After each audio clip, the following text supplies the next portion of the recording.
Hello everyone, માધેવર to all તમારું સ્વાગત છે મારી ચેનલ ગુજરાતી ઝાયકા હબમાં.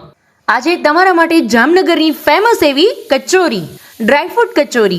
અમારા જામનગરમાં ખૂબ જ ફેમસ છે ડ્રાયફ્રૂટ કચોરી. જૈન વિજયની પ્રખ્યાત એવી ડ્રાયફ્રૂટ કચોરી જે ઘરે તમે ઇઝીલી બનાવી શકશો. પરફેક્ટ જૈન વિજયનો ટેસ્ટ. ઉદ્યોગની પણ ફેમસ છે. ઘણા બધા અલગ અલગ બ્રાન્ડની અમારે જામનગરની ફેમસ છે કચોરી, તો એ આજે તમે ઘરે ઇઝીલી બનાવી શકશો. અમારા જામનગરમાં બે શેપમાં કચોરી મળે છે. એક આ રીતે ચપટી પણ મળે છે અને એક ગોળ પણ મળે છે. એ બંને રીત આજે તમને હું શીખવીશ. Perfect test. તો ચાલો ફટાફટ જોઈ લઈએ કઈ રીતે બને છે જામનગરની ફેમસ એવી કચોરી, ડ્રાયફ્રૂટ કચોરી.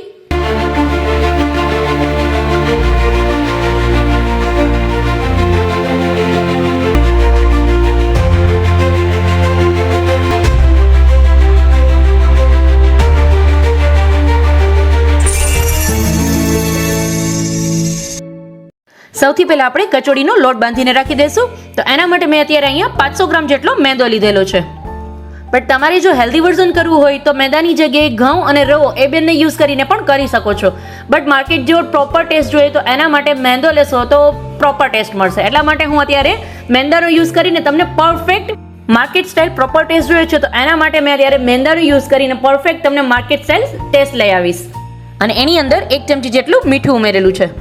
જ્યારે તમે 500 ગ્રામ લોટ બાંધો છો ત્યારે એની અંદર તમારે 150 ગ્રામ જેટલું મોણ એડ કરી દેવાનું.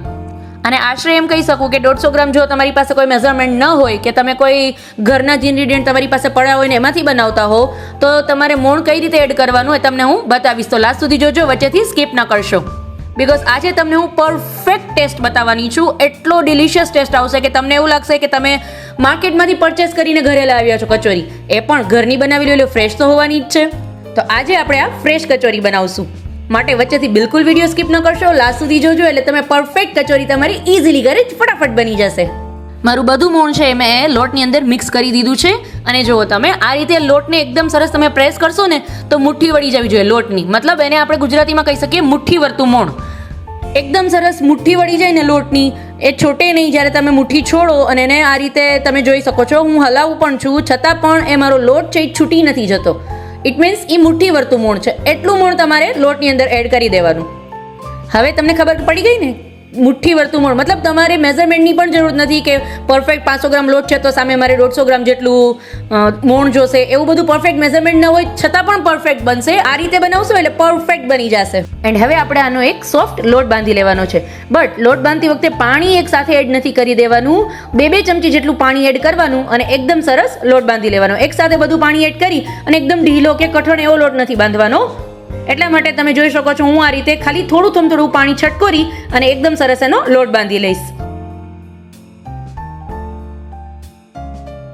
એન્ડ મારો લોટ છે એ બંધાઈ ગયો છે. હવે આને હું ખાલી 1 મિનિટ માટે નીટ કરી લઈશ.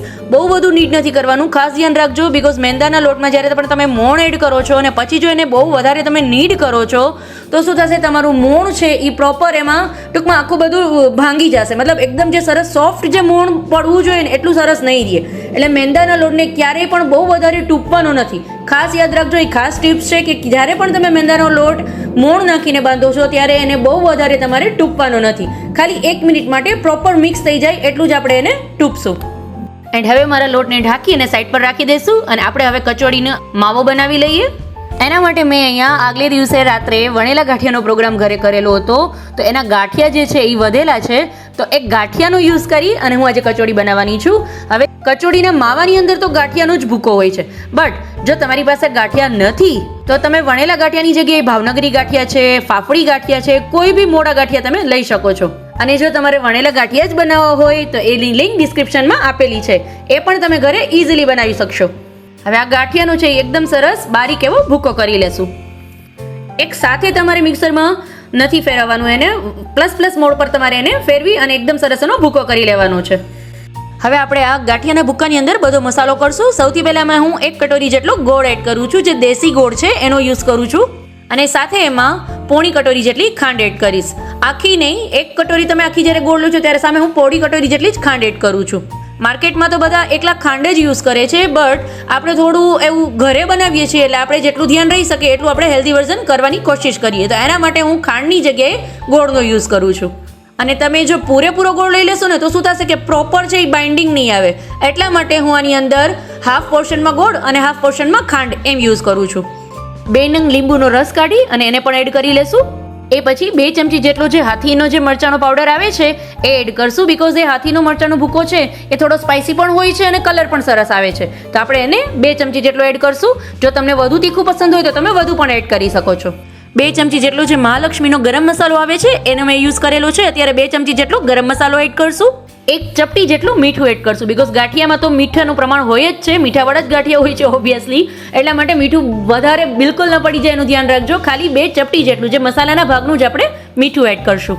અને એનું એક સિક્રેટ ઇન્ગ્રીડિયન્ટ ગરમ મસાલો તો એડ કર્યો છે, છતાં પણ તજ, લવિંગ અને બાદિયા એ ત્રણેયનો મેં પાવડર કરી અને 5 ચમચી જેટલો એડ કરશું. જે ઘરનો મારો ફ્રેશ મસાલો છે, જેનાથી એનો ટેસ્ટ અને એની સ્મેલ ડિલિશિયસ આવે છે, એટલા માટે આ ખાસ એડ કરજો. સુપર ટેસ્ટ આવશે તમારો આનાથી. 1 ચમચી જેટલી ફ્રેશ વલિયારીનો યુઝ કરું છું, એ એડ કરશું, જે તમારા ગાંઠિયાના મસાલાને સુપર બૂસ્ટ કરશે. 1 થી 1.25 ચમચી જેટલી. અને હવે મારો બધો મસાલો છે એ એકદમ સરસ હાથની મદદથી પહેલાં મિક્સ કરી લઈશ. બિકોઝ એમાં મેં ગોળ નાખેલો છે ખાંડની બદલે, એટલે થોડું આમ તો એવું વાર લાગશે, મતલબ 1 જ મિનિટ જેવું. નહીંતર નોર્મલ બધા મસાલા ચમચીની મદદથી પણ ઇઝીલી મિક્સ થઈ જશે, બટ હું અત્યારે ગોળ નાખીને યુઝ કરું છું એટલે 1 જ મિનિટ જેવું થશે. એકદમ સરસ હાથની મદદથી મેશ કરતી જઈશ ને બધું સરસ મિક્સ કરી લઈશ.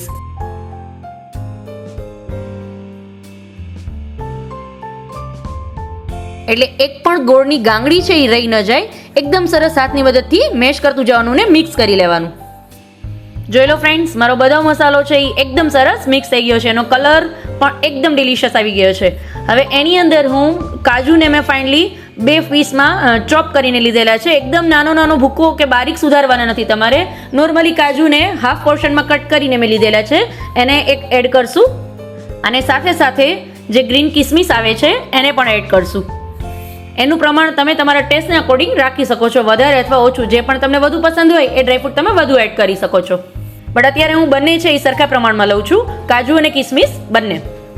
એન્ડ એ બંનેને પ્રોપર આપણે આપણા મસાલામાં મિક્સ કરી લેશું.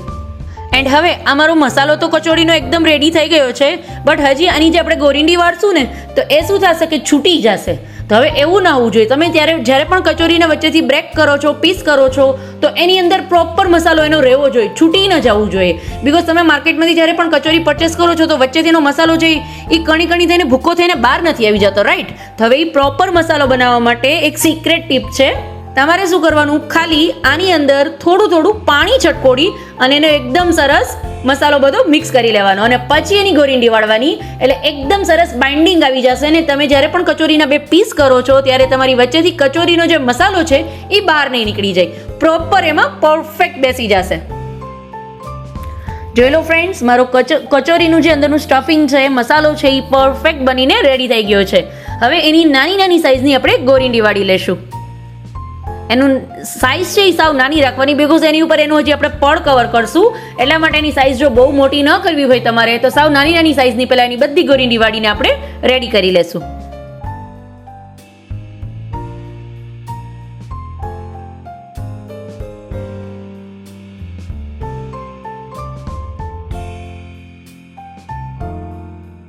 મારી બધી ગોરીંડી એ બનાવીને રેડી છે. હવે આપણે કચોરીનો ઉપરનું પડ પણ આપણે એને કવર કરી લઈએ, માવાને પણ, એટલે આપણી કચોરી છે એ પરફેક્ટ બનીને રેડી થઈ જાય. હવે બંને શેપમાં તમને આજે હું કચોરી બતાવવાની છું, ચપટી કચોરી પણ અને નોર્મલ જે રેગ્યુલર મળે છે ગોળ કચોરી પણ.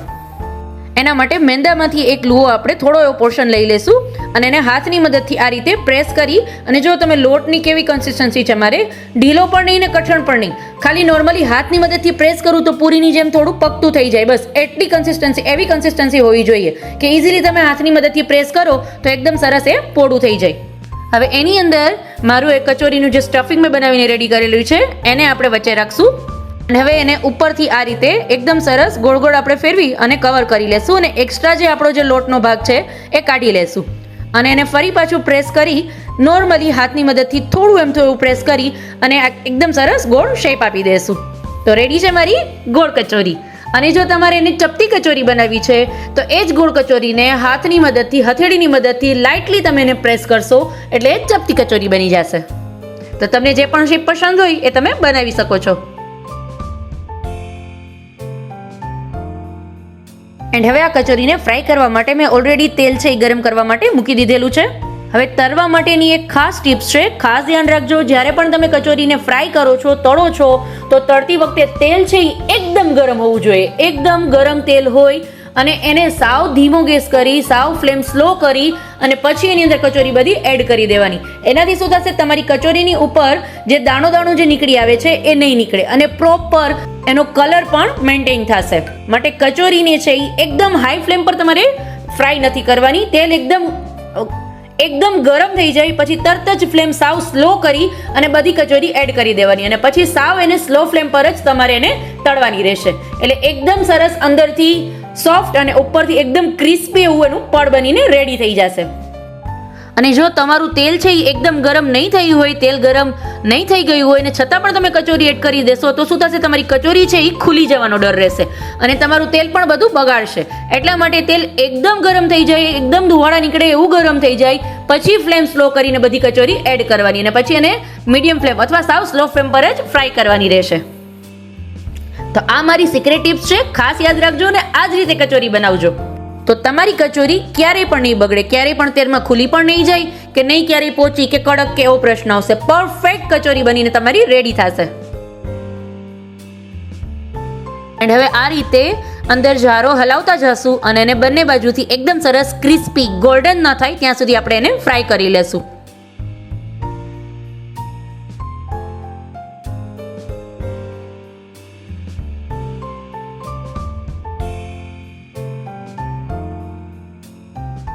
જોઈ લો ફ્રેન્ડ્સ, મારી બધી કચોરી એકદમ સરસ ગોલ્ડન બ્રાઉન થઈ ગઈ છે, એકદમ સરસ. અને જો તમે થોડું પણ લાઇટ રાખશો ને, બ્રાઉન કલર પ્રોપર નહીં આવવા દો ને તો શું થશે, કચોરી ઠંડી થશે ને પછી પણ એનો કલર ચેન્જ થશે, થોડો લાઇટ થશે. એટલા માટે એકદમ ડાર્ક ગોલ્ડન થઈ જાય પછી જ એને બહાર કાઢજો તેલમાંથી, એટલે તમારી પ્રોપર કચોરી બની જશે. મારી કચોરી પ્રોપર બની ગઈ છે. તો ફરી મળીશું આવી જ રીતે એક અવનવી રેસિપી સાથે. ત્યાં સુધી આવજો ફ્રેન્ડ્સ. મહાદેવર to all.